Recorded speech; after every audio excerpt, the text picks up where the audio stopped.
Welcome to 3 Count Commentaries. Let's talk about AEW All Out. Let me tell you this. AEW.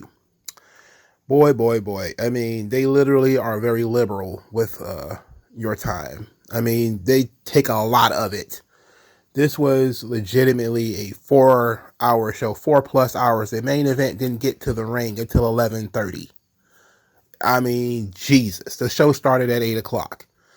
It was 10 matches on this show. And it felt like all of them were 20 minutes. It was insane.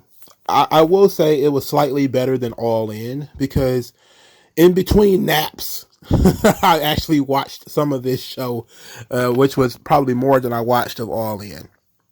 Now, before we get into the actual show, and we also will be doing a little bit of a collision review here. So it's kind of a bit of a super show reflection. I'm going to start calling them reflections rather than calling them reviews. Why? Because why not?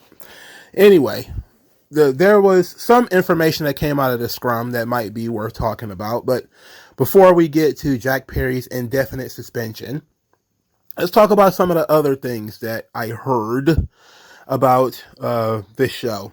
One, I heard that they were taking CM Punk signs, and then there was video of them taking CM Punk signs, which we talked about this before. During the live stream on Sunday morning. Makes sense. I'm not a fan of it, but at least now there's video evidence. But a couple of people who were present in Chicago have said they take it to the next level. They have started asking people to either A, remove their CM Punk shirts, or B, turn them inside out. Now, this has been something that has been combated. There have been people who have said that they had not heard anything about that. That's why there's people who were in the building who said that they did see that. Now, this is next level. You know, I've never heard anywhere about people being asked to remove shirts or turn shirts inside out. I think that's completely new. And it's completely uncalled for. You know, I'm not going to be like taking signs is already too far. Turning shirts inside out or asking people to remove their shirts is terrible. I can't support that one. You know, it may have happened somewhere before, but I don't remember them happening anywhere before. But asking people to take their shirt off and turn it on and put it on inside out is absolutely offensive. It's dumb. Them telling you how to dress at a show is ridiculous. All right. Saying, you know, you shouldn't chant certain things, which I heard they also was policing the CM Punk chants. I didn't see that, but there was a lot of ushers and, you know, whatever you call these people who walk the aisleways. I guess you can call them ushers, who were removing signs and talking to fans about why they were taking the signs and all this kind of stuff. There was video evidence of that. But there was people who were saying they were policing the CM Punk chants. If you started chanting about CM Punk, there was somebody coming over there talking to you about that. And they was asking people to turn shirts inside out. None of those two things, at least, cannot be confirmed. But if they are happening, I have to tell you that it's completely and totally tyrannical. Yes, you can enforce some sort of code of conduct onto the fans, which, you know, companies usually don't like to abuse. But to me, that feels like an abusive, you know, position. To tell people to take their shirts off and turn them inside out seems very abusive to me. You know, I don't think that's fair. If you're going to ask people to leave the arena for, you know, turning their shirts inside out, I've already thought that it was kind of weird that these companies are telling people what they can and can't chant, what they can and can't say. I get that sometimes you want to, I mean, it's modern day. So there's going to be certain things like, you know, this code of conduct about, you know, certain wrestlers like Nyla Rose or whatever. You can't say certain things. I'm not typically in support of harassing people. I'm also not typically in support of, you know, let's just throw everybody out of the building. But to say that we're going to start telling people what they can and can't wear, you know, is ridiculous. You know, it seems unfair to me that we're going to tell people what they can and cannot wear. You know, it's more ridiculous than the signs. The signs at least make TV. Most of the time, the T-shirts won't make TV, or they won't even be visible. So, I mean, unless the arena is almost empty, it won't be visible, the T-shirts. And second, most people are not paying attention to what other people are wearing anyway. They pay more attention to your sign and your T-shirts anyway. So here's hoping that these guys are not policing the T-shirts, and then also telling people what they can and cannot chant. All right, so that's ridiculous. Next, obviously, if you watch Collision, you know that CM Punk has been edited out of the opening, which was obvious because he's been fired. Apparently, they have decided, and I think that this has become a round robin thing, that Jay White and Bryan Danielson are now the faces of Collision. I think during the media scrum, Tony Khan mentioned that Bryan Danielson Saturdays work better for his family, so that he may be sort of the face of Collision. It seems that they moved CM Punk out, they just moved Danielson in. Danielson is also the guy who Tony Khan has said if something were to happen to him, that he essentially is going to be the guy who takes over. Is going to be Bryan Danielson. And I don't know how I feel about that, because I don't think I've seen Bryan Danielson's ideas yet. I know that he did a little bit of creative in WWE, but I can't pinpoint anything that I know that he did. So I can't say whether it's a good or a bad idea.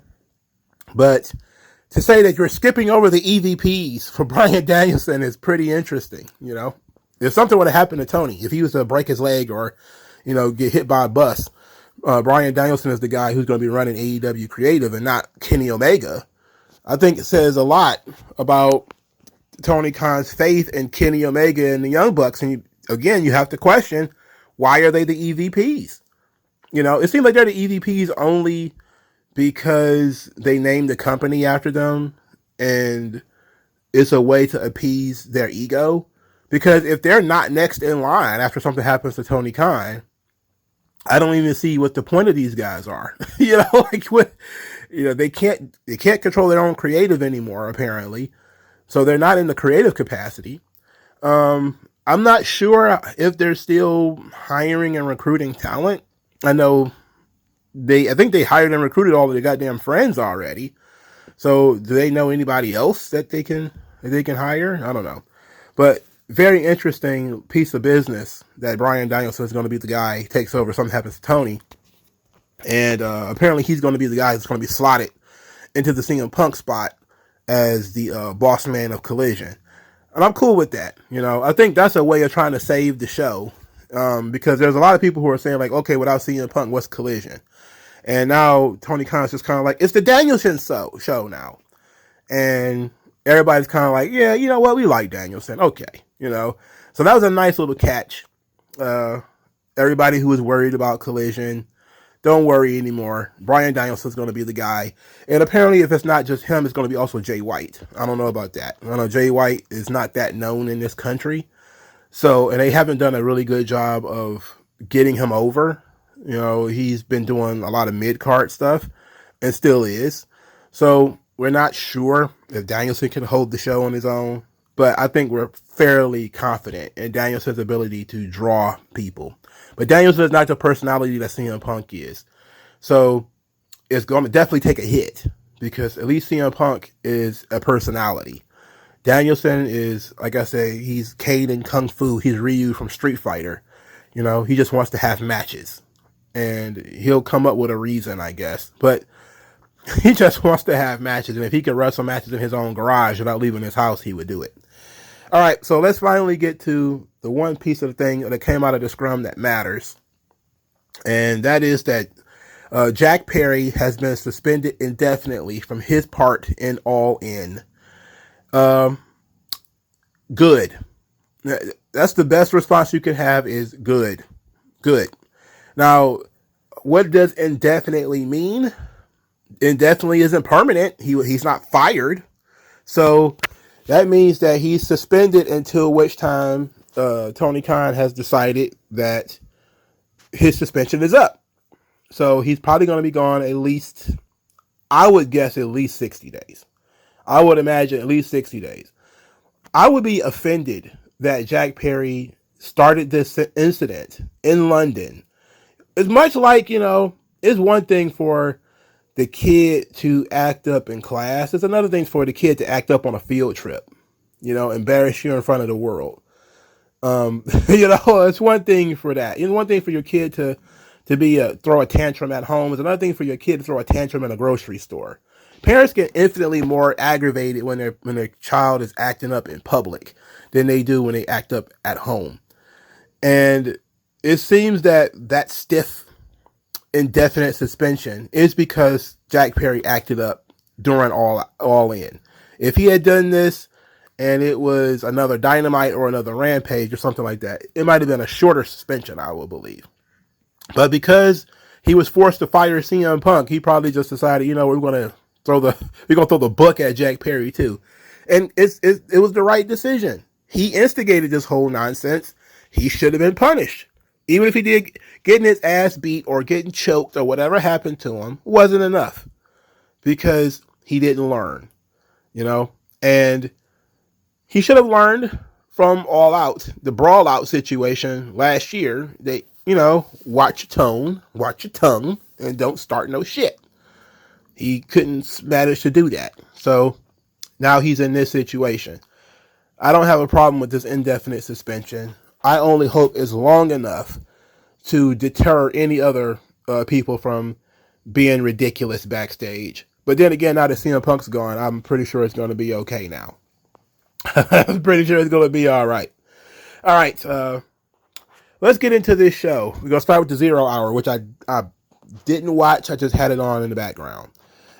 Adam Page won the over-budget Battle Royal. The winner gets to donate $50,000 to a charity of his choosing, which was very bizarre because the match is booked. So we know who's going to win. So Adam Page wins because why not? Anyway. Everybody who is friends with the Elite is on the Ascent now.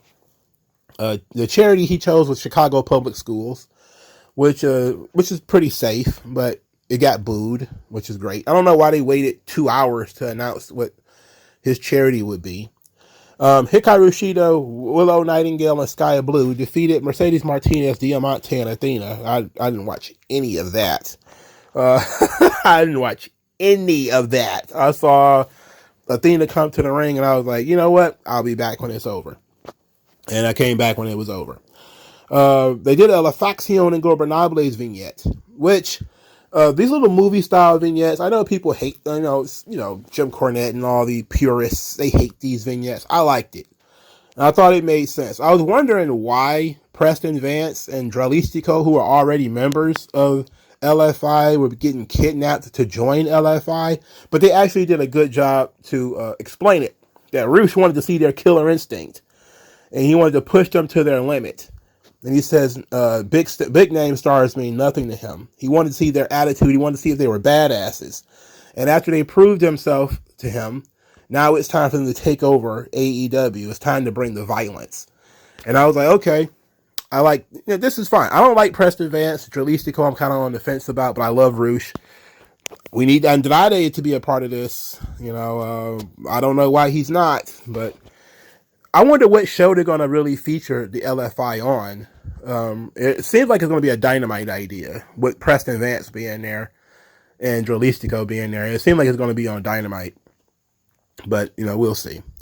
The last match on 0 Hour was the Acclaimed and Billy Gunn versus Jeff Jarrett, Jay Lethal, and Satnam Singh. Now, this is where we actually dip over into Collision because this was a terrible segment. It was an absolutely awful segment that featured Dennis Rodman. Oh, my good God. So, Dennis Rodman was the special guest at Collision. I don't know why, but he's a famous Chicago Bull, I guess, and he was known in wrestling, so he gets a paycheck to be involved in wrestling. So Dennis Rodman was there with Tony Schiavone. Before he even got a word out, Jeff Jarrett and Jay Lethal showed up. Jeff Jarrett then took over the promo and then said that his group and Dennis Rodman have a lot in common. Satnam Singh is a great basketball player, just like Dennis Rodman. Jay Lethal is a world champion, just like Dennis Rodman. Sanjay Dutt wants world peace, just like Dennis Rodman. Karen Jarrett looks great in a dress, just like Dennis Rodman.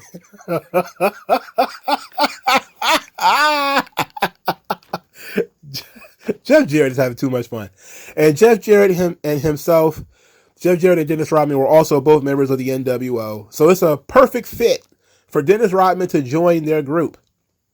Dennis Rodman, of course, ignored this because he's not a trained promo. He was just part of the NWO to basically just look the part. I don't remember him actually doing much of anything outside of wrestling, maybe a couple of matches. I don't remember any promo segments or anything like that. And plus, AEW seems to have very lax production. So Dennis Rodman starts talking about how he hasn't been in Chicago in 13 years. And Jeff Jarrett was like, okay, I got to get him back on track. So he threatens Dennis Rodman. He threatens to beat him up. Dennis Rodman then makes a comment about how Satnam Singh is the same size Shaq was when he beat up Shaq. And everybody popped for that because, beating up Shaq, why wouldn't you? Shaq doesn't know Shaq Fu. That's just fictional, by the way. Terrible video game. Absolutely awful video game. If you're not old enough to have played Shaq Fu, you should be blessed. Shaq Fu is one of the worst games ever created. A lot of things that came out of the Shaq era of being the top star of the NBA, not good. The shoes, not good. The movies, not good. The video game, worst video game of all time. And one of my cousins had the game Shaq Fu. It was awful, bro. Awful. Absolutely awful. It was so bad it was funny. I think if there's a Hall of Fame for bad video games, Shaq Fu would be like a first ballot Hall of Fame bad video game. Anyway, Jeff Jarrett decided that he was going to start some problems with Dennis Rodman. And then Sanjay Dutt, who tried to save it. But Sanjay Dutt, for some reason, is wearing an Isaiah Thomas jersey, which I thought was humorous at the very least. He tries to talk Dennis Rodman into joining the family, but Jarrett was being a little too aggressive.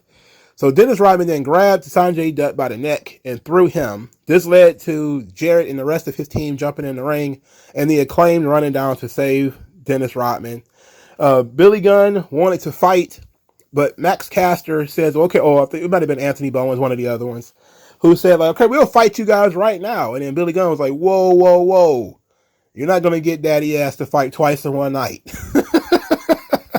Because they had a match earlier against some, who did they wrestle earlier?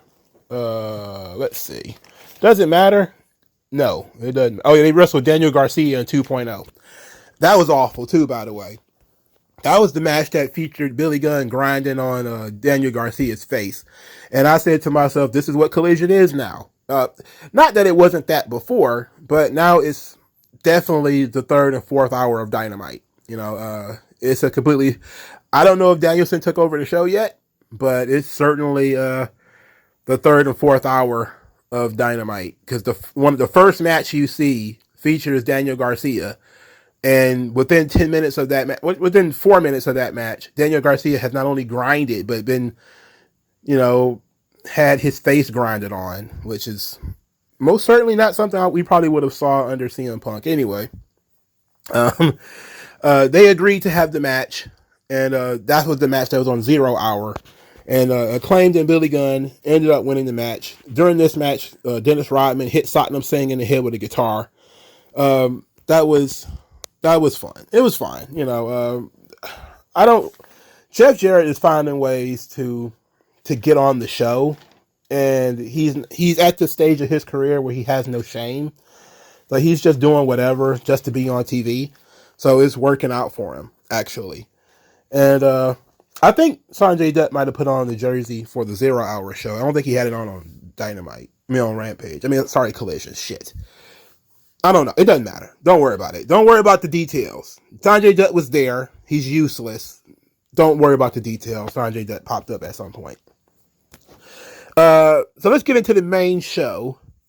And I wanted to turn the show off immediately. Because the first match of the show was Adam Cole and MJF versus the Dark Order. Alex Reynolds and the other short guy, the short bald guy. What's his name? John Silver. Soon as CM Punk leaves, the Dark Order is reascendant on television. Apparently, they won the Battle Royal, to get the tag team title match against MJF and Adam Cole, bruh, I was furious. This is a pre-show match if I've ever seen one. The Dark Order have no fucking business being on pay-per-view. None. They tried to make it matter. I think it was on Collision, where they mentioned that the members of the Dark Order, that Alex Reynolds of the Dark Order, helped to train MJF. And this whole match is about the Dark Order proving that they belong in AEW and to prove that they're one of the best tag teams and all this kind of stuff. And I was like, this shit, if you don't get this shit out of here, man, nobody believes in the Dark Order. They suck. I can't believe they're still here. It's unreal, bro. Absolutely unreal. I couldn't believe that they actually presented this match. Now, people are very into MJF and Adam Cole, so it ends up working out because at least those guys are over. They're super over, by the way. So it doesn't matter who you put on the ring on the other side of them. But, geez, man, putting the Dark Order in against, come on, that's a assault against the fans at this point, bro. The Dark Order were working heel. This was ridiculous, bro. There's a lot of so much thigh slapping. It was stupid. The body of the story is that MJF was taken out of the match, and then he made the miraculous return, and they win with the double clothesline. It was terrible. It was immediately followed by something good, however. After MJF won, he was walking up the ramp, and Samoa Joe was coming to the ring, and Samoa Joe shoved MJF. And MJF was like, what was that? And Joe gets into the ring to prepare for his match. And MJF jumps Samoa Joe from behind. And then Samoa Joe puts MJF in a front face lock. And security jumps them and starts to separate them. So now we've got two callbacks here. We got one, the callback to NXT when MJF was a security guard for a Samoa Joe match, and Samoa Joe pushed him, which, you can't miss that. If you were on Twitter, you saw it. And there's also a callback to CM Punk and Jack Perry, because apparently this is exactly what happened, where Joe bumped, even though he purposely shoved MJF out of the way at that point. And as soon as MJF attacked him, he put him in a front face lock and just held him. So apparently that's what Punk did, is he grabbed Jack Perry in the head and put him in a front face lock. So they're teasing Samoa Joe versus MJF, which I was like, yes, that's good. Of all the stuff you could possibly do, that's good. I like Samoa Joe versus MJF. That sounds excellent. But Samoa Joe versus Shane Taylor was on the menu. Now, Samoa Joe cut a promo on Collision about Shane Taylor because they had a vignette where they tried to sell everybody on this match, where Samoa Joe broke down the hopes and dreams of Shane Taylor. That he would hope that millions of people would see him, that he was going to win this match, but he's going to wish that he hadn't crossed Samoa Joe. He was going to wish that Samoa Joe would stop hitting him, and he would wish that he never put Samoa Joe's name in his mouth. So that was a pretty good promo from Samoa Joe. I love Samoa Joe is very good. Very, very good. This match was interesting hoss fight. It wasn't terrible, but it definitely feels like something that probably would have fit on a different show. On a pay-per-view that was already too long, this is not something that I think we needed, because Shane Taylor is in the who category for most people. Even if you're a wrestling fan, you probably haven't seen Shane Taylor that much. So you're kind of like, who? What? Why? And they did a good job of, giving Shane Taylor a little bit in this match. But, of course, he lost. It was hard hitting, kind of decent. It wasn't terrible. But I probably would have had a better time watching it if it was on Dynamite or if it was on Collision rather than it was on pay-per-view, because it doesn't seem like a pay-per-view quality match. And then also, who has ever seen Shane Taylor on AEW TV and has any belief or any faith that he would win?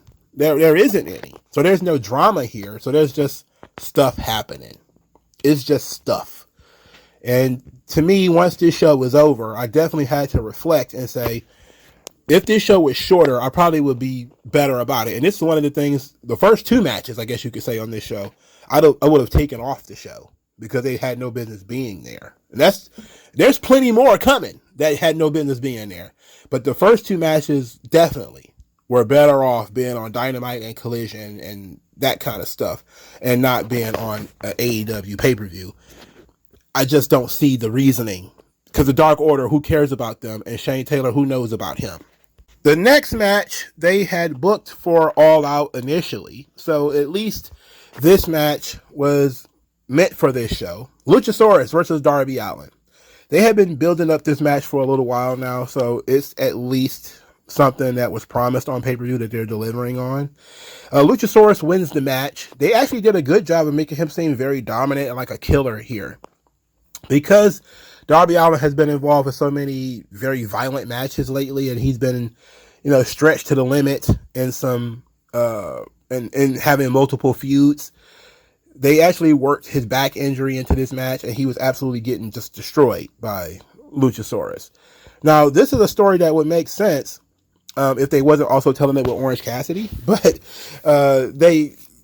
they decided that this was going to be the story going into the match, is that Darby Allin is beat to shit, and Luchasaurus is big and strong, and he's going to, wreck Darby Allin. Which, if Luchasaurus was anybody else, I would be very impressed. But it's Luchasaurus, and I don't like that guy. So I give credit that he actually looked good here. His stuff looked violent. He looked vicious. That's just him being a big dude in the mask. However, the mask is doing a lot of the work. But the match itself featured quite a few big spots, like the Code Red from the top rope was a pretty good spot and a really good 2 count. But I have to say, Luchasaurus didn't really kick out at the Code Red at the top rope. The referee stopped his count. I believe that actually was a 3 count, actually. And the referee didn't count it. And then the commentary was yelling about it, like, oh, it's referee's discretion. Referee's discretion. It's like, oh boy. All he had to do was get his shoulder up, and he didn't manage to do it. But he's probably stunned from falling from that height. There was a German suplex that where Darby Allin landed on his head. That was gnarly. That was pretty gnarly. The swanton from the sitting Luchasaurus, where Darby Allin put him in a chair and then he went to the top and did a swanton onto him. Very interesting. They also did a spot where Luchasaurus put the stairs on Darby Allin's back and then walked up the stairs, which I think they've done it before to Darby Allin, but, them telling the story of his back, it actually sells it a little bit more. So Luchasaurus looked like an absolute beast here. Darby Allin did the JOB, which is, it's all fine. Christian was outside the ring. He had assaulted Nick Wayne, and he had been bothering Nick Wayne for a little while.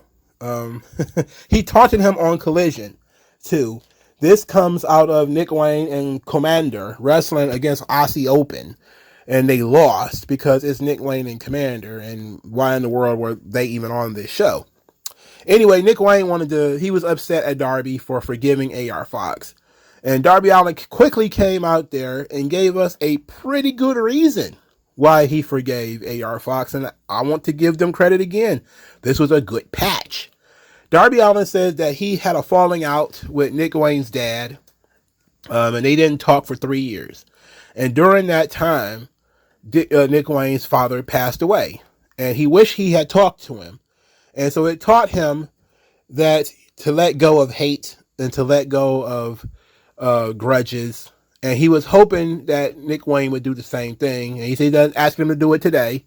But one day he's hoping that he forgives AR Fox. So Nick Wayne is learning a lesson from Big Brother Darby Allin about forgiveness. And about, hey, your dad pissed me off at one point in time and we didn't speak for 3 years. And during those 3 years, your dad passed away. We don't want that to happen again. So I very quickly forgave AR Fox to let the hate go so that we can move on amicably. Good patch. I will say that. That's a pretty good patch.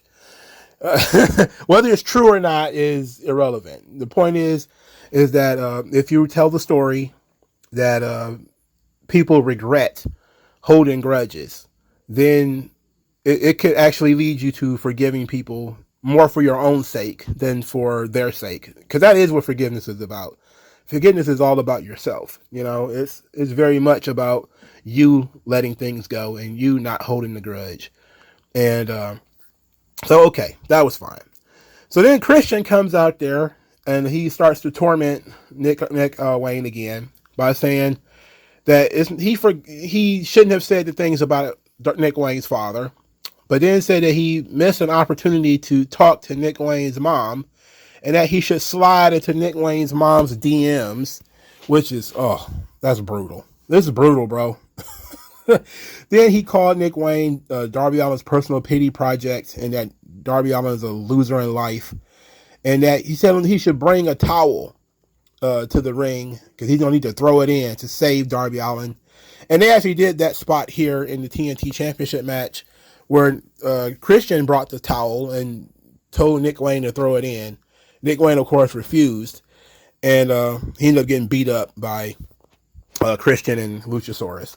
So after the match, after Luchasaurus defeated Darby Allin, Christian was going to give Darby Allin a concerto when a bunch of jobbers ran out there to save him.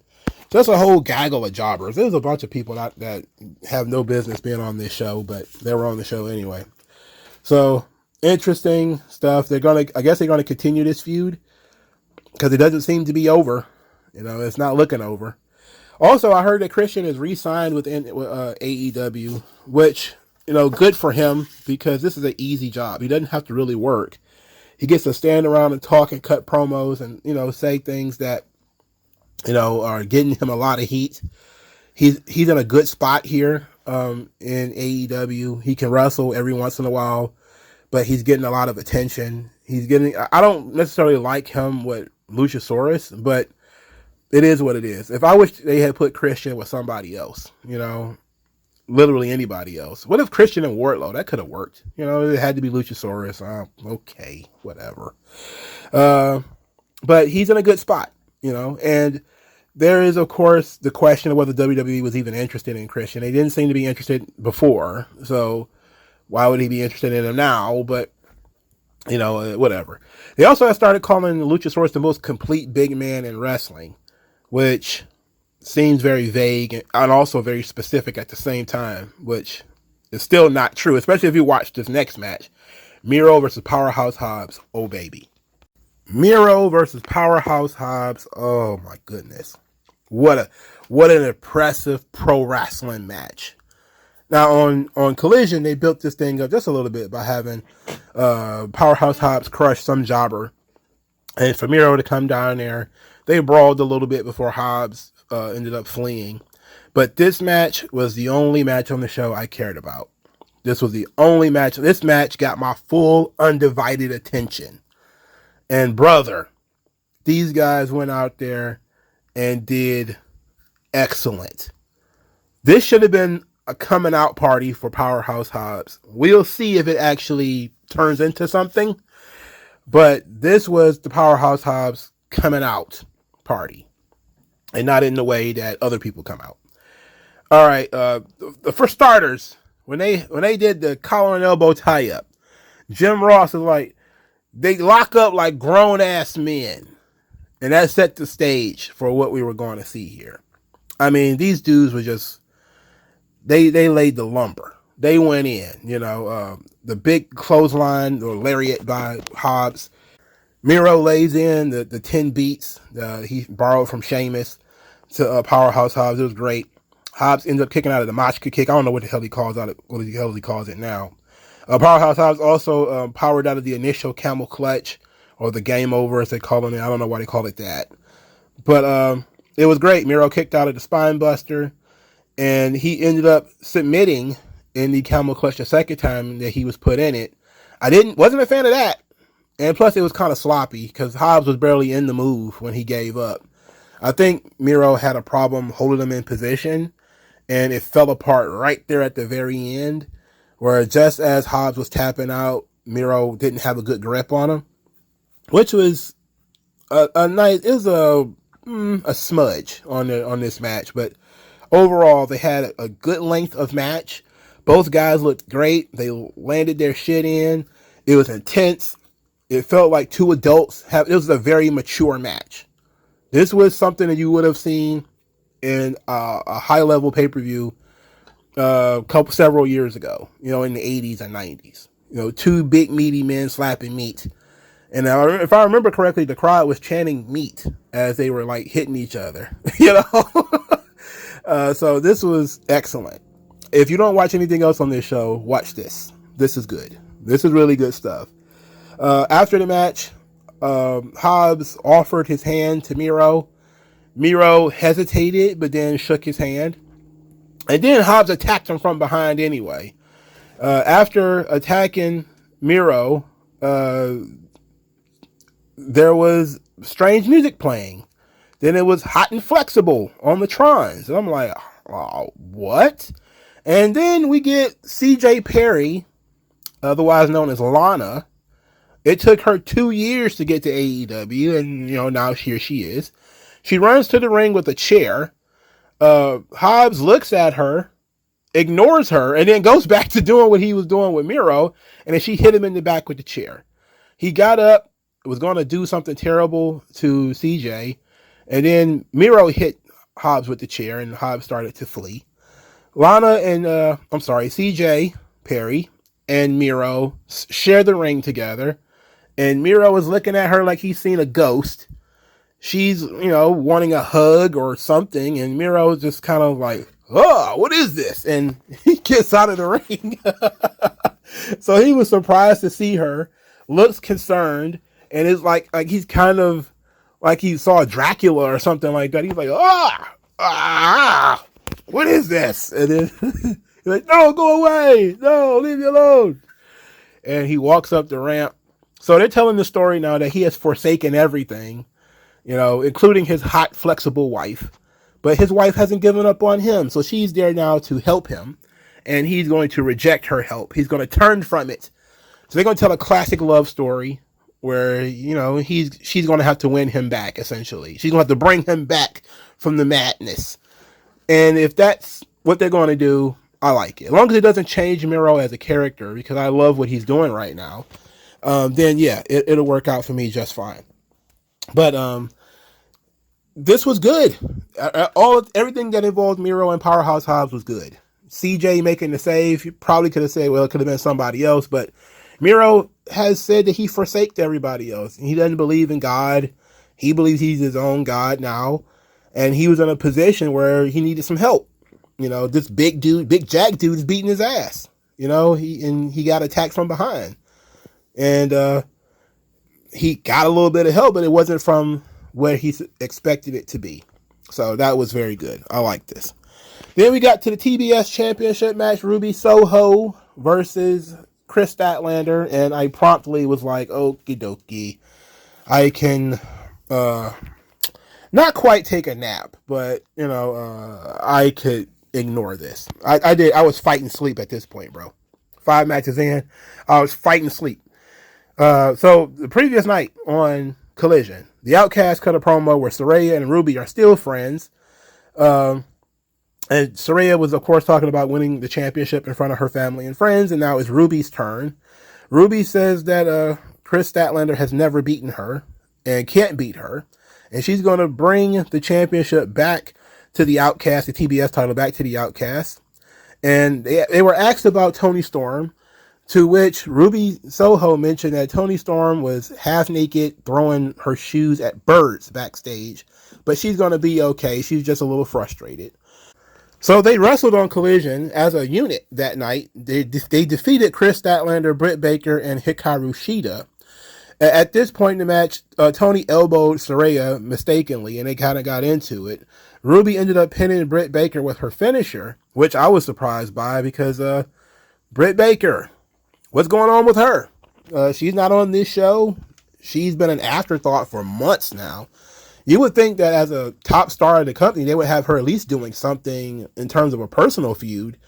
But she's too young for them to have moved on from her. You know, I know that people for a long time have said that she's sort of the Charlotte of AEW, but she's doing more jobs than Charlotte ever did. So I wouldn't suggest that we completely destroy Britt Baker. I'm not saying she should be the top star again, and, you know, the company should revolve around her. But if you go through the effort of getting somebody over, you should at the very least maintain that overness. Like, you could have her in a personal feud with somebody where she gets to continue being who she is, and rather than being a second or third wheel in somebody else's story, you know, she's over enough that you can have her do her own thing. And that could be just another women's story on your show. She doesn't need to be part of the Outcast story. She doesn't need to be part of the women's world title story. She's beyond the title because you've done a lot of pushing of her. She could be doing her own thing with another woman on the show. So her being in this position where she's, you know, continuously getting beat up by the Outcast, which has been going on for like 3 or 4 months now, it's kind of devaluing Britt Baker. I can't believe I'm saying that, but they're devaluing Britt. She's too young for you. She's like 30, if that, right? I think the last time I checked, she was 27. That might have been 2 years ago. But how are you just like wiping your feet on her already? Like, come on, take a break. I mean, let's just push her to the side.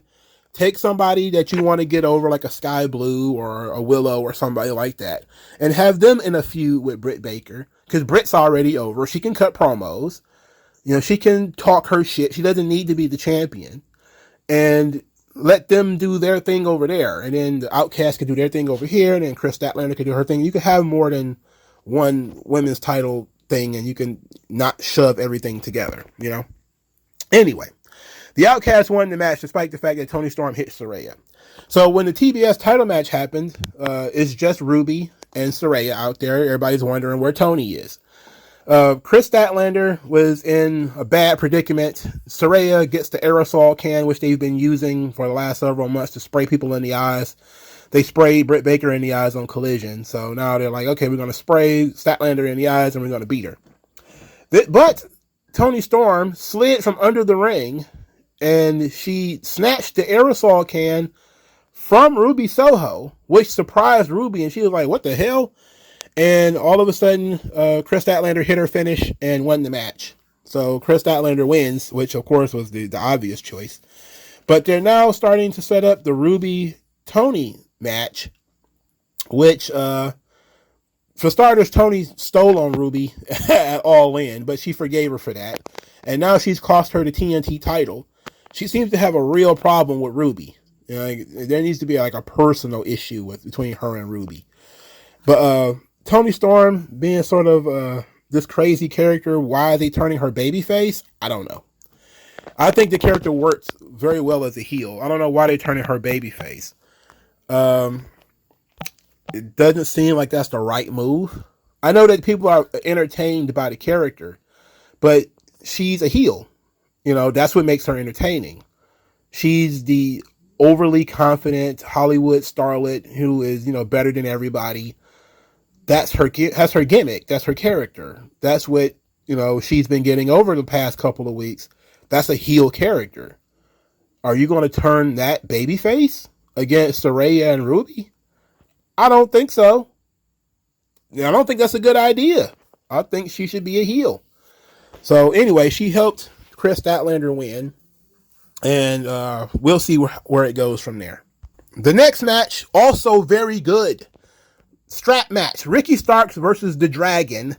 But it was Bryan Danielson, not Ricky the Dragon Steamboat. So on Collision, they did a story where Ricky Starks got to vent about CM Punk getting fired, but without saying it.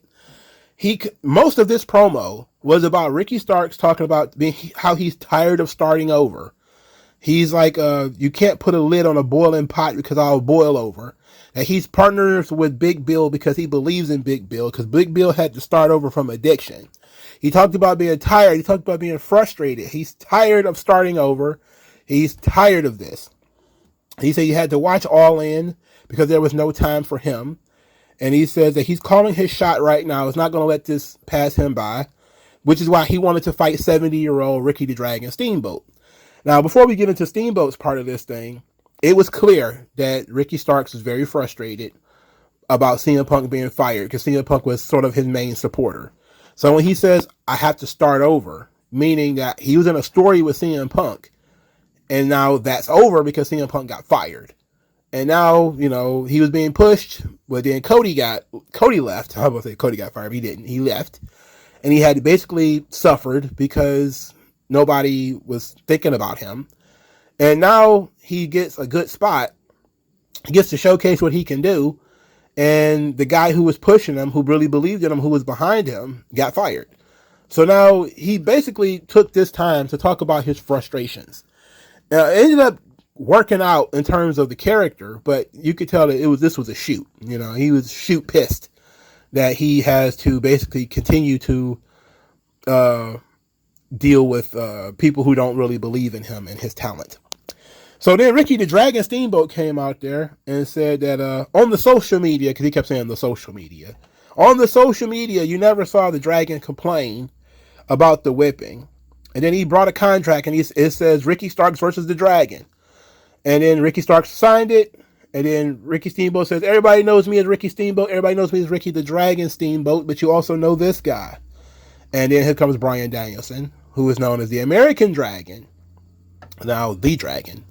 And Bryan Danielson signed the contract. So Ricky Starks cut a promo saying that if this is the bed he has to sleep in, he's going to make sure he's real comfortable. And then later he mentioned that if he has to prove himself, he has to knock another obstacle out of the park, he will always do that. This leads us to our match, Ricky Steamboat versus Bryan Danielson, 6th match on the show. This match was good. This is a really good match. Now, it was Ricky the Dragon Steamboat was on commentary, which, before we get into the match, let's talk about this. Because Nigel McGuinness, okay, he's on commentary. He's talking about, he asked Ricky Steamboat, how does he feel about Bryan Danielson stealing his nickname and assuming that Ricky Steamboat is not American? Because, Danielson is called the American Dragon, but Ricky the Dragon Steamboat is also American. He has Japanese parents, but he's also American. Well, he has a Japanese parent. I think his mom is Japanese. So he's half Japanese. So Steamboat, of course, had to remind everybody that he is an American, but he's known Danielson for a long time and he respects him and all this kind of stuff in terms of him stealing his nickname. Now, these two, well, of course, also, it can't go without mentioning it. They used the final countdown for Bryan Danielson, as a way of getting the crowd to be into this match, and to sort of get people's minds off of the whole CM Punk stuff. So people got to sing Final Countdown. It was, the most over thing on the show, just about. So Ricky Starks attacked Danielson before the match, beat him with the weight belt, punched him with the belt buckle, which busted Danielson open. Then, as Danielson was bleeding, he hooked himself up with the strap, and then we had the regular strap match. And these dudes they went in, dog. They beat the shit out of each other. They really kind of went hard. Danielson, on 0 Hour, mentioned that the last time he was in a strap match, he was against somebody he loved. And, of course, the nerds on the internet went and found that the last strap match he was in was against Bray Wyatt. He was against The Fiend, and I don't remember that match at all. Apparently, it was Royal Rumble 2020. I don't remember that match. It was a Thunderdome match, right? Yes, I don't remember it. But nice little tip of the hat from Danielson to Bray Wyatt. And they had a hell of a match, Ricky Starks and Danielson. It was a lot of choking and whipping, but it's a strap match. What more do you expect? They didn't do a lot of other stuff. It's just a lot of whipping and strangling. But Danielson fired up at one point in this match. Basically, he did his version of hulking up, where he was being whipped by Ricky Starks, and then he just stopped selling it. And then the crowd was like rumbling from there. And Starks, of course, started hitting him with the weaker and weaker, in order to build it. It was a great comeback spot. Big Bill tried to get involved, and Ricky Steamboat took care of him. That was great. That's what I came to see, baby. Ricky Steamboat laying in them chops. Now, Big Bill's a little too big for this, for him to be getting beat up by a 70-year-old man. Normally, I would complain about that, but it's Ricky Steamboat, so it's Ricky Steamboat. I don't care, So fuck Big Bill. He's nothing anyway. He doesn't really have much of a future, so it doesn't like he's gonna be the main event guy or something like that. So Steamboat beating him up is great for his career because he gets to say that he took some chops from Ricky Steamboat, so that's great. The finish came from Danielson absolutely just strangling Ricky Starks until he could not continue, and the referee stopped the match. But this match was very vicious. It was good. The strap sounded painful, and these guys went hard. Danielson, I don't think, is fully healed from his arm injury, which is why they didn't do a lot. And the strap match actually helps him because he didn't have to go out there and try to wrestle. He did some stuff, but he didn't have to do a hell of a lot. And he had like this little cast on his wrist. It wasn't like the big bulging thing that usually when guys have a cast that they would put on, which, it probably would have been better for him. But I think they wanted to leave the option of putting the strap on that wrist. But it was very fun. I was into this. This is good. This was good. I like this. I actually woke up for this. Thumbs up on Ricky Starks versus Bryan Danielson. But of course, the two guys involved, of course, it was going to be good. So then we come back down again. Katsuyori Shibata and Eddie Kingston versus Claudio Castagnoli and Wheeler Yuta. Oh my God, I did not give a shit about this match. I don't understand how anybody can care about Katsuyori Shibata. I don't care. I just don't care. They did a promo on Collision where Claudio was beating up Wheeler Yuta because Eddie Kingston beat up Wheeler Yuta, and Claudio says that's no big deal. We beat up Wheeler Yuta all the time. So he's giving him like 100 European uppercuts, saying they abuse Yuta every day. He keeps getting back up. He keeps going. He's not like Eddie Kingston. And then he says that he didn't think he could lose more respect for Eddie Kingston until he saw Eddie Kingston over in Japan, meeting all of his heroes and crying over winning a championship. He looked pathetic, and he lost even more respect for Eddie Kingston. So they're prepared for this tag team match because Wheeler Yuta can keep going, and Claudio still doesn't respect Kingston. Kingston cut a promo afterwards calling Claudio a coward, said Claudio won't fight him again. That's why after he beat Yuta, he wouldn't even look in his direction. He then had Shibata mention through a translator that both Yuta and Claudio suck. And it was like some kind of robot voice. So I'm guessing he used Google Translate because Shibata doesn't speak English. At least I don't think so. And that's what we were left with. And so during the match happens, and Eddie Kingston comes out wearing a shirt that says Claudio sucks eggs, which is a nice homage again to Terry Funk and his t-shirt that says Dusty sucks eggs. Claudio and Yuta win the match with a running European uppercut, which pins Eddie Kingston. I didn't need this match. I didn't need this. I didn't care about this either. This was another match that probably we could have put on television. I didn't care about this. I didn't care about this at all. I didn't pay attention to it. I was trying to stay awake, so I couldn't sit and just watch hours and hours and hours of useless AEW wrestling. I just couldn't do it. Sorry, guys. I don't care about this shit. And this match it could have been the best match of all time, but I wouldn't know. I barely watched it. I think I probably went to the bathroom. I stretched. I had some other things to do. I went and did that. I mean, sometimes in life there are things that are more important than pro wrestling, So I think I was pretty safe to say I didn't care about this match and I didn't watch it. Next match, though, solid. Very good. Konosuke Takeshita defeats Kenny Omega. I was actually looking forward to this match, too. This is one of the 3 matches on the show I gave shit about. Danielson and Starks, Hobbs and Miro, Takeshita Omega. Takeshita and Omega has been built up since June or May or one or the other. So this is something that I was looking forward to. Still, that it was so late into the show that I was struggling to pay attention, but they still did some really good stuff. The backdrop driver that Konosuke Takeshita did to Kenny Omega, where Omega's lost control of his limbs for a couple of seconds, was nasty. It was absolutely nasty. I thought that maybe Omega had gotten injured. I mean, these guys are trained to take bumps to the head. I mean, that's just what they do. They crush each other's heads and necks. So, I mean, it is what it is. Kenny Omega with an interesting moonsault off the barricade. Very good stuff. Don Callis ended up stacking some chairs onto Kenny Omega's stomach area. And from a slingshot swanton, Takeshita nailed it. So that was very good. So the finish came with Takeshita took his knee pad off and did a running knee strike to Kenny Omega. And the pin, you could have heard a pin drop in that arena. It was so quiet. It was so quiet.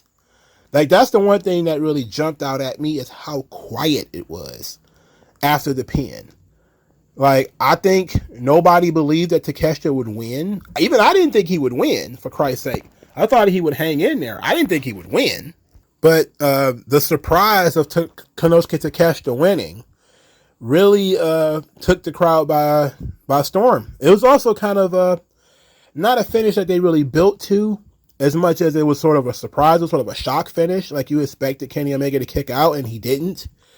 So Omega loses. They're really doing the most in putting over Takeshita. Good. This kid has got something. He looks good. He's big. With Don Callis, it's actually working out because Don Callis has a lot of heat. And I'm not saying that he has done a great job of passing the heat onto Takeshita, but he's doing the best that he can. And Takeshita's going in there, and this is the part that AEW fans care a lot about. That is, he's doing his part in the ring. You know, he's tremendous. Takeshita is a really good in-ring performer. He's a big, strapping young man, too. So, and he's young. So they're actually trying to utilize him and make him a threat.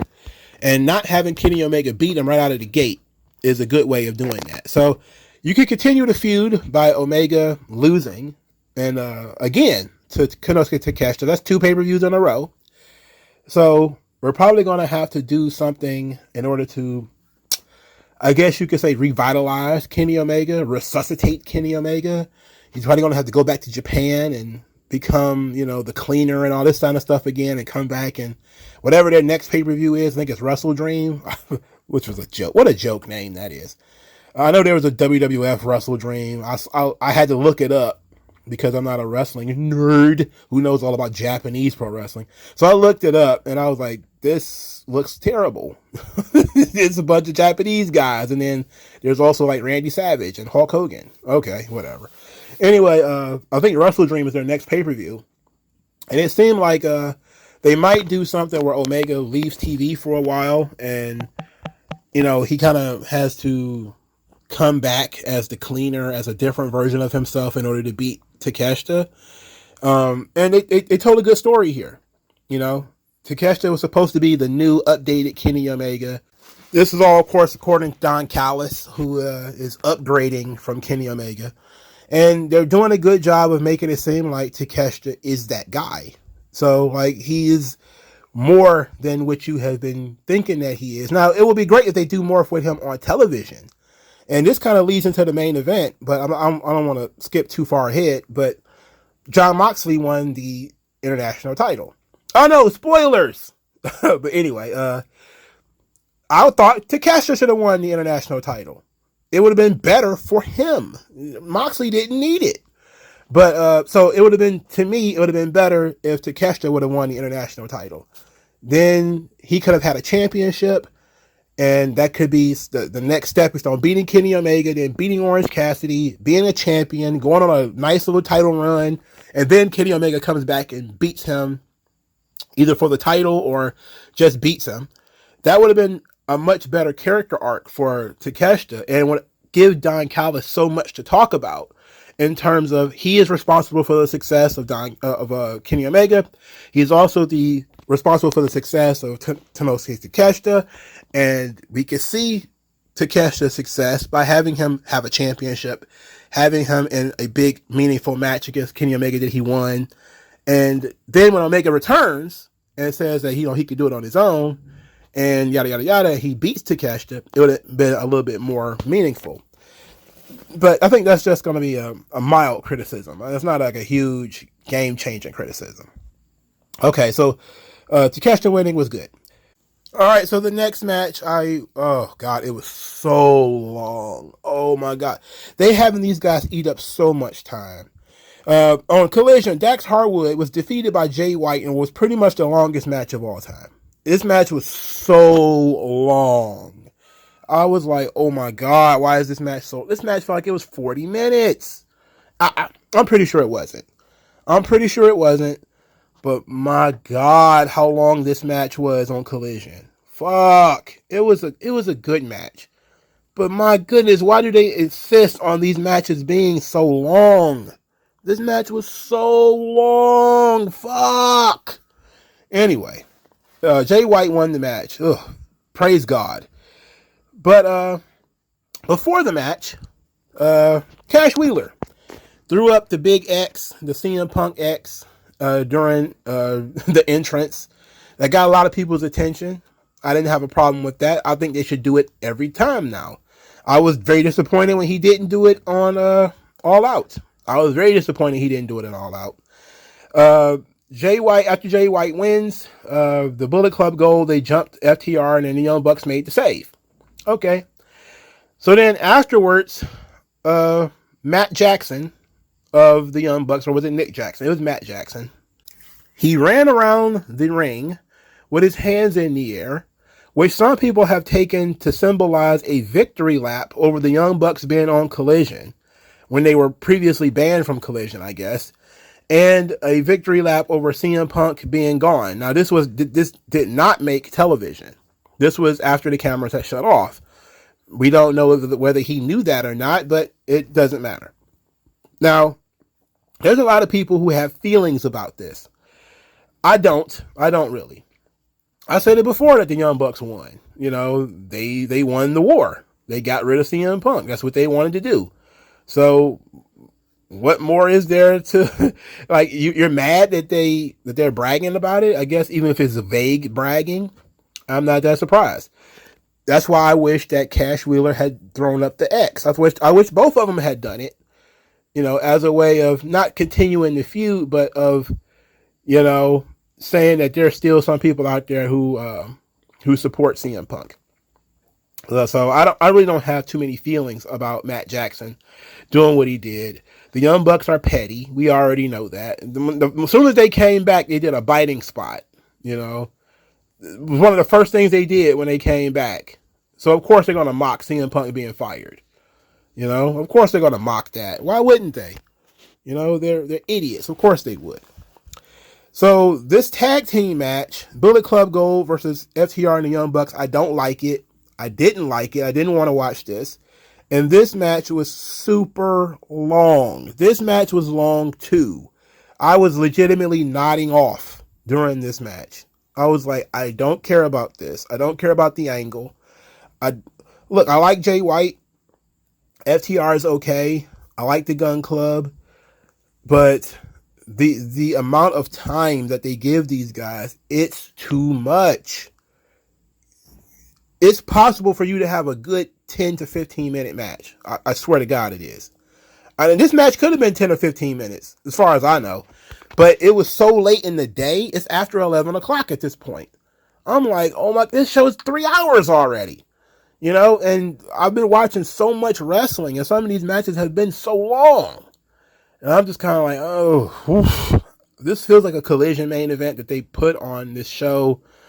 I was not interested. Bullet Club Gold won the match. I believe it was Cash that got pinned. Oh boy. I was like, this is not good. I don't care about this. The only spot worth talking about, they did the Power and Glory times 4 spot where I think, what was it? Dax did the superplex while Cash did the splash, and then one of the Young Bucks did a splash, and the other one did like a 450. onto the same downed opponent, which you think would have been a finish because you got splashed by like 4 different guys, but of course it wasn't.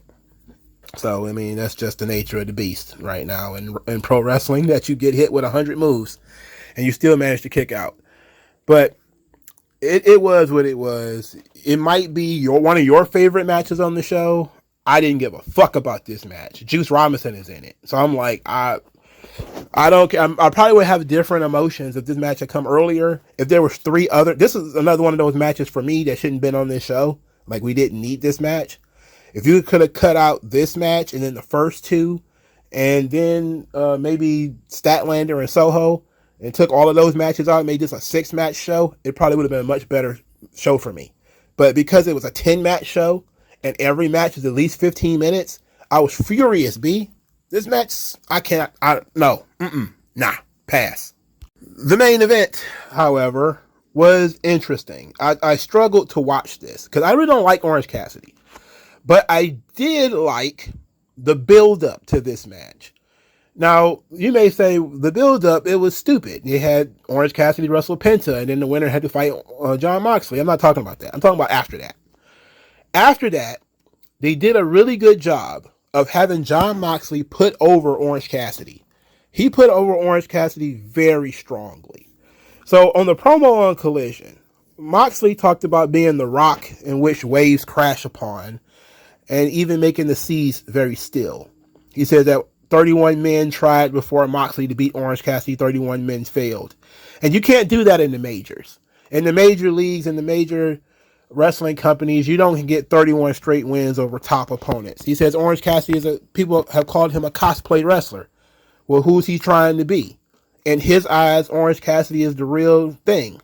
Orange Cassidy has a real opportunity here to cement his legacy. Then Moxley put over himself by saying he's a technician, but he's not going to work a body part. He's not going to go after the shoulder or go after the back. He's going to go after the soul. He's going to go after the heart, his desire to be a pro wrestler. He's going to see if Orange Cassidy really wants to do this. And a lot of people believe in Orange Cassidy. And this Sunday, he hopes that Orange Cassidy doesn't disappoint us, meaning that he is one of the people who believes in Orange Cassidy.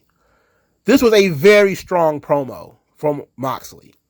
It was so strong, in fact, that I actually gave a shit about this match. It was a very strong promo. The saying, people saying, oh, he's a cosplay wrestler. Well, who's he trying to be? He's got 31 straight victories. You don't get to do that in the majors. In a major league, you don't win 31 straight fights. I'm taking this guy seriously. You should take him seriously too. He's a serious opponent, So then Orange Cassidy cuts a promo and says that everything he worked for is represented by this international title, and that he proved himself in Chicago previously through his matches with Pac and his matches with Will Ospreay. Now the match with Moxley is going to prove that he can put AEW on his shoulders. And I was like, okay, he didn't do that great of a, getting himself over, but Moxley did a great job. Okay. So Orange Cassidy, for his side of the thing, Moxley is a top guy. Moxley is the guy who has carried the burden for AEW quite a bit, but Orange Cassidy is saying, I can be that guy too. And no doubt about it, he's going to go out there and prove that by defending his title in the 32nd biggest match or whatever that he's been a part of. And Moxley is about taking Orange Cassidy seriously, not, taking the piss out of him, not trying to denigrate him at all. So I was interested, but it was so late when this match started. It was 11:30 that I just, brother, I tried, man. I tried. I legitimately tried. I watched the match. I did. But I kept drinking water in order to stay awake. So the match was okay. The crowd was kind of dead early in the match, especially for Jon Moxley's entrance. They didn't really jump off their feet for Moxley. They did come alive for Orange Cassidy, however, so okay. The match itself was solid. It was about telling the story that Moxley wanted to tell. And Moxley is coming across as very Terry Funk-ish. And I'm not surprised that Moxley took Orange Cassidy seriously. The reason is because Moxley has become the sort of wrestler who takes his opponent at face value. And that he wants to take his style, what he can do, and let his opponent do what he can do as well and find a way to integrate that into the Moxley style. He did this with Effie on the GCW shows where Effie is sort of the tough guy, but he does flamboyantly gay stuff like humping people's faces and kissing men in the mouth. So Moxley took that, Effie kissed him in the mouth, he kissed Effie in the mouth. In this match, Orange Cassidy puts his hands in his pockets. Moxley put his hands in his pockets in order to mock Orange Cassidy as a way of, what you do is legitimate because I can do that too, but I have this sort of gritty reputation and people are not going to complain if I do it, and it's not entirely true, but it's a way of integrating what other people can do into your match. And Terry Funk was really good for that too. And so Moxley, one of the things that was pretty obvious upon watching this match is that Moxley is like twice the size of Orange Cassidy. And I was dumbfounded just looking at it, especially when Orange Cassidy is fighting from underneath, that he's so much smaller than Moxley. And they're about the same age. I think Orange Cassidy is probably older than Moxley. And I'm just like, this guy's a bulletproof midget. He's fucking tiny. But the crowd likes Orange Cassidy. So it's easier to get into a match when, even if the guy is smaller, like, Rey Mysterio or whatever, if the crowd actually likes them. And so they did a good job of actually willing Orange Cassidy on. Orange Cassidy was busted open early in this match because, of course, he was.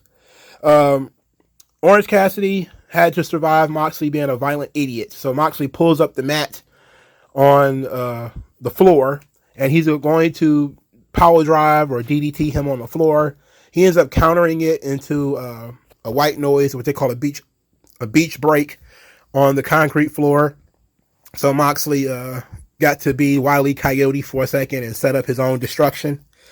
Orange Cassidy starts doing the fake kicks while Moxley is on the floor, on the mat rather. He's kicking him like the fake kicks that he does, and then he starts getting intense with it, where he starts laying the kicks in and kicking more aggressively, kicking more intensely, and the crowd is waking up as he's doing that.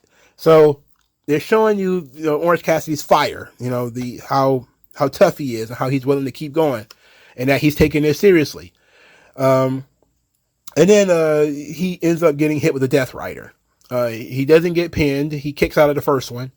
And then he gets a second one, which looks like a butterfly suplex, what they used to call a butterfly suplex. But it's they call it a high angle Death Rider. And Jon Moxley wins the match. The crowd dead. Upon the victory of Jon Moxley, the crowd was finished. Second time that's happened. The Omega Takeshita match had the same reaction, where the crowd was expecting Orange Cassidy to kick out and he didn't. They were probably expecting Orange Cassidy to win and he didn't. Orange Cassidy laid in the ring, a bloody mess, beat to shit, and the crowd eventually started chanting for him. Thank you, Orange. They gave him a pretty good ovation, and the best friends came out there and helped him up and everything. So it was a solid match. It was very solid. Should it have been the main event? I don't know. No. As far as I'm concerned, it was not a main event. I don't think Orange Cassidy is a main event guy, but AEW insists that they're going to push him as a main event guy. They're going to try to make it happen as a main event wrestler. So, fine, But I don't think Moxley should have won, if we're being honest. And I want to criticize the story that they've been telling with Orange Cassidy, too, because this is one of the things that a lot of the fans who are getting behind Orange Cassidy, that they've been saying about him is that, he's a guy who's going pushing it to the limit every match. He's getting more and more beat up, and eventually the time's going to run out, and yada yada yada. And I'm thinking to myself, that's true. That's a good story. That this is a guy who is going through the crucible. Every week he's fighting some kind of high level opponent in tough matches, and he's taking a lot of big moves and a lot of big offensive holds and stuff like this, and he's fighting through it and coming back. At the same time, this guy puts his hands in his pockets, so he's doing it to himself. If he had took people seriously from the beginning, and stop putting his hands in his pockets and stop being all lackadaisical with the fake kicks and all this kind of stuff, there's a lot of damage he wouldn't have been taking. Like, it's hard to feel bad for the guy when he's getting his ass beat. It's partly his own fault because he disables himself by putting his hands in his pockets, or he doesn't take his opponent seriously because he put his hands in his pockets. So it's very weird, but it was clear to me that the Chicago audience wanted Orange Cassidy to win, and that him not winning, they were a little disappointed, but they were willing to show Orange Cassidy some appreciation. So he's definitely over with the AEW audience. The AEW audience will accept Orange Cassidy as a main event player. Fine. Okay.